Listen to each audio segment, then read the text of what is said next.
nouvelle configuration du réseau ex-CFDP, CRDP, CDDP? Alors, il est vrai que nous avons lancé une refondation du réseau il y a quelques semaines. Le ministre est venu inaugurer et on a lancé la nouvelle marque Canopé, qui est le réseau de création et d'accompagnement pédagogique, qui est là aussi pour reprendre un certain nombre de métiers au sein du réseau. Pour aussi repositionner le réseau dans le cadre de la refondation de l'école, en particulier autour de deux axes qui est la question de la ressource pédagogique et comment mieux accompagner les enseignants dans leur pratique à travers la production de ressources.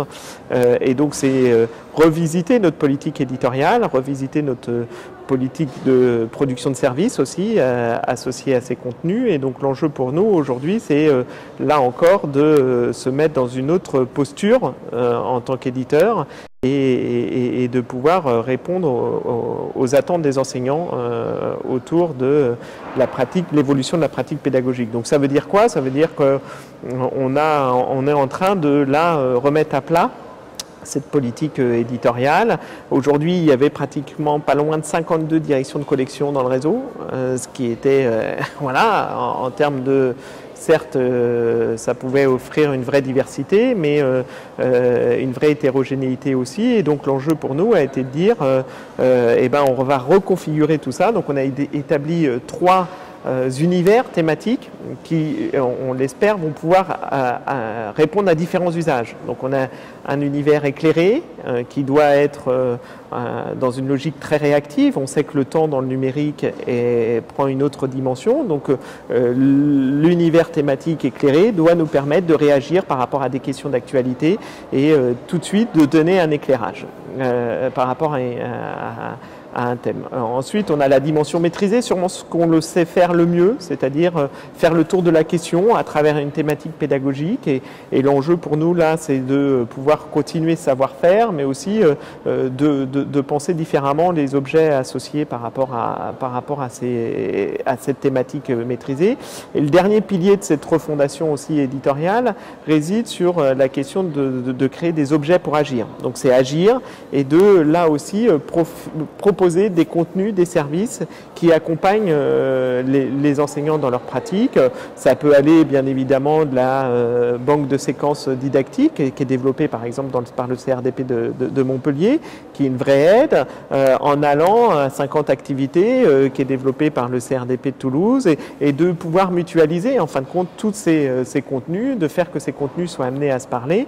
C'est aussi repenser toute notre chaîne de production, donc c'est intégrer ce que le transmédia, donc comment on intègre aussi les usages dans la production de nos ressources, comment on fait des études d'impact par rapport à nos publics. C'est tout ça qu'on est en train de remettre à plat. Donc ça correspond à notre métier d'éditeur. Mais bien évidemment, il ne faut pas oublier non plus tout le pendant qui est notre métier d'opérateur de proximité qui est là pour accompagner. Et donc le deuxième pilier de cette refondation, c'est vraiment comment on est amené à repenser notre politique de proximité. Aujourd'hui, c'est plus de 120 lieux de proximité sur le territoire, à travers bien évidemment historiquement les CRDP et les CDDP qui sont aujourd'hui des canopés académiques, des canopés départementaux, qui jouent un rôle réel aussi dans cette logique de proximité, mais force est de constater que nos publics, où sont nos publics, quels sont nos publics, comment on est amené à s'adresser à ces publics, comment on est amené à aller toucher de nouveaux publics. On a là aussi une segmentation des publics qui est réelle par rapport à l'évolution même des pratiques pédagogiques. Donc là-dessus, il nous faut repenser aussi ce service de proximité qu'on est en mesure de pouvoir proposer. Donc on a développé des nouveaux concepts qui reposent sur les concepts bien connus dans l'enseignement supérieur autour des Learning Centers. Donc on a développé le principe de Learning Training Center qu'on a appelé Atelier Canopé, qui réside sur la question de la culturation au numérique, mais pas seulement. On veut en faire des vrais hubs de l'innovation pédagogique. Comment on va venir pluguer et se pluguer à ces ateliers-là pour développer des contenus, co-créer des contenus, faire qu'on puisse là étudier les usages. Donc c'est des vrais laboratoires d'usage qui vont être développés au sein de ces espaces, de ces outils.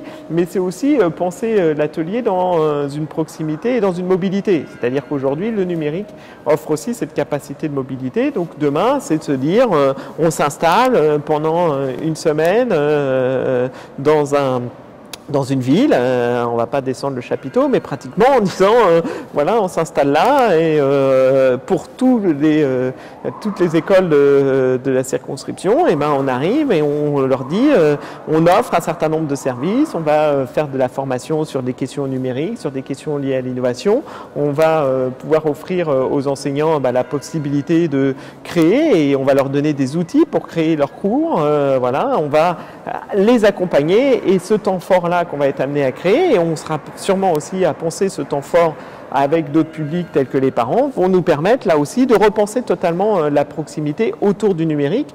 Et c'est ce que j'expliquais dans le cadre des Critech et dans l'ouverture des Critech ce matin. Il n'y a pas de numérique sans proximité. Donc l'enjeu, c'est aussi sur cette question autour du déploiement du numérique éducatif, que la proximité soit un vrai allié, on va dire, et que ça nous permette de créer les leviers nécessaires pour faire évoluer la pratique pédagogique.